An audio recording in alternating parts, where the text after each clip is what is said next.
Bəzən cəmiyyətimiz elə qəbul edir ki, məktəblərdə hər hansısa dini təhsilin keçirilməsindən söhbət gedir. Bu qətiyyən elə deyil. Bu müəyyən əsaslı bilgilərin tarix haqqında, Azərbaycanda formalaşma prosesi haqqında müəyyən bilgilərin verilməsindən ibarətdir. Çünki məktəblərdə Azərbaycan tarixi fənnini öyrənər tələbələrimiz. Müxtəlif mövzuları oxuyan zaman istər-istəməz bütün detalları ilə vermək mümkün deyil.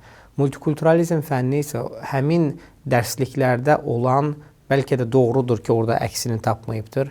Orada əksini tapmayan ictimai həyatın və deyək ki, cəmiyyət modelinin Azərbaycanın mədəniyyətinə, Azərbaycanda formalaşmış fərqli dillər, mədəniyyətlər və inanclarla bağlı olan yanaşmanı çatdırmaq məqsədi güdür, qarşısına qoyubdur.